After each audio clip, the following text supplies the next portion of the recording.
Lesson 4 reproduction in animal, class 4 का science का है। एक्सप्लेनेशन देखते हैं इसका। सभी लिविंग ऑर्गेनिज्म जो पैदा होते हैं, बढ़ते हैं, एक फिक्स टाइम तक जीते हैं और फिर मर जाते हैं। लाइफ की कंटिन्यूटी को बनाए रखने के लिए लिविंग ऑर्गेनिज्म को अपने ही जैसे ऑर्गेनिज्म प्रोड्यूस करने पड़ते हैं। ठीक है। रिप्रोडक्शन क्या है? Reproduction is the process by which living organism produce new organism of their own kind. इसका मतलब ये है कि जो रिप्रोडक्शन है एक ऐसा प्रोसेस है जिससे लिविंग ऑर्गेनिज्म अपने ही जैसे नए ऑर्गेनिज्म को पैदा करते हैं। जैसे जो कैट होगी वो अपने छोटे बच्चे को जन्म देगी तो कैट का बच्चा कैट ही होगा, है ना, रिप्रोडक्शन, है ना। अब जो होते हैं animal reproduce in 2 different way. Animal 2 तरीके से रिप्रोड्यूस करते हैं। पहला तो reproduction by giving birth to young ones and second reproduction by laying egg. First क्या है? बच्चों को जन्म देकर और दूसरा अंडे देकर। अब इसमें जो है फर्स्ट पॉइंट है reproduction by giving birth to young ones. जो एनिमल अपने बच्चों को जन्म देते हैं और उन्हें अपना दूध पिलाते हैं उन्हें मैमल्स कहा जाते हैं। जैसे human, cat, dog, cow are some example of mammals. यहाँ पर डायग्राम बना हुआ है, कैट है ना, और क्या बना है? डॉग का बना है, काउ का बना है, दिख रहा है ना। तो इसको हम बोलेंगे मैमल्स, जो जन्म देते हैं और दूध पिलाते हैं। मैमल्स से सबसे ज़्यादा डेवलप एनिमल होते हैं। इनमें से ज़्यादातर की बॉडी पर बाल होते हैं। ये अपने बच्चों की केयर करते हैं। ज़्यादातर माँ अपने बच्चों को दूध पिलाती है, उन्हें साफ रखती है, गर्म रखती है और उनके साइज़ को छोड़कर वो बिल्कुल वैसे ही दिखाई देते हैं जो उनके बच्चे होंगे। ठीक है। व्हेल्स एंड डॉल्फिन पानी में पाए जाने वाले मेमल्स हैं, लेकिन इनकी बॉडी पर बाल नहीं होते हैं। इतनी बात समझ में आ गई? अब देखो रिप्रोडक्शन बाय लेइंग एग। बहुत से एनिमल अंडे देकर रिप्रोड्यूस करते हैं, जैसे birds, reptiles, amphibians and fishes. Insect are some example of animal which lay eggs, जो अंडे देकर करते हैं। एक बर्ड के अंडे का एक हाई प्रोटेक्टिव शेल होता है, जो यहाँ डायग्राम बना है ना, शेल लिखा है उसमें, उसको देखो।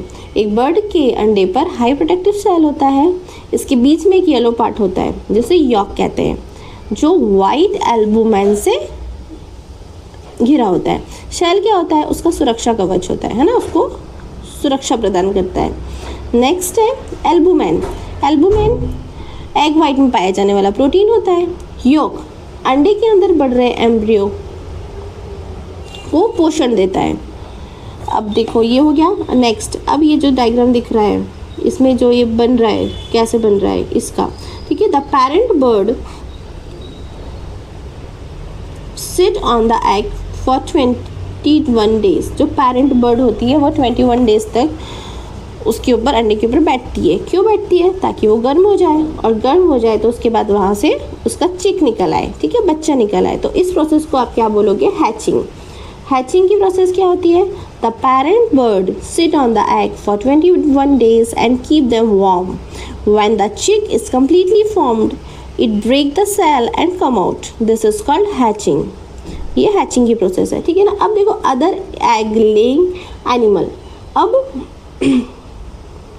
जो है एम्फीबियंस, जो एम्फीबियंस होते हैं, जो फ्रॉग होते हैं, वो क्या करते हैं? ग्रुप में अंडे देते हैं। फ्रॉग्स जैसे एम्फीबियंस, यहाँ पे लिखा हुआ है ना, जो ये क्या देते हैं? पानी में ग्रुप में अंडे देते हैं, यानी कि क्लस्टर में देते हैं। इसको बोलते हैं स्पॉन। हैचिंग के बाद ये छोटी मछली जैसे दिखाई देते हैं। जब ये स्पॉन होता है ना, इनका एग देते हैं, तो ये कैसे दिखाई देते हैं? यहाँ डायग्राम दिख रहा है, ये देखो एग का, ये सॉरी किसका है? फ्रॉग का। तो फ्रॉग ने एग दिया, उसके बाद ये जो है टेडपोल, ये देखो मछली जैसा दिख रहा है एकदम, तो इसको हम क्या बोलते हैं? टेडपोल्स कहते हैं। क्यों? क्योंकि ये मछली जैसे दिखते हैं। ये पानी में फिन्स की मदद से तैरते हैं, सिर्फ गिल्स से सांस लेते हैं और बहुत तेज़ी से खाते हैं। ये धीरे धीरे अपने लंग्स को डेवलप करते हैं, हाथ पैर को डेवलप करते हैं। तो उसके बाद ये क्या करते हैं? अपने फ्रॉग जैसे ही दिखने लगते हैं। पहले जब ये इनका जन्म होता है तो ये कैसे दिखते हैं? मछली के जैसा दिखते हैं, ठीक है। तो इस प्रोसेस को क्या बोलेंगे? मेटामॉर्फोसिस, ठीक है। तो मेटामॉर्फोसिस की प्रोसेस क्या हो गई? Amphibians like frog. इसको एम्फीबियंस क्यों कहते हैं? क्योंकि ये पानी में भी रहते हैं और ज़मीन में भी रहते हैं, ठीक है। Amphibians like frog lay egg in cluster is known as spawn. After hatching, they look like a small fish-like organism and are known as tadpole, which swim in water with fins, breathe only through gills, and eat rapidly. They slowly develop their limbs and lungs and become adult frog through metamorphosis. अब इसका जो next वाला है, next part है, अब क्या लिखा हुआ है? एक्वेटिक एनिमल, है ना? एक्वेटिक एनिमल जो बच्चों को जन्म देता है, एक्वेटिक एनिमल। अब देखते हैं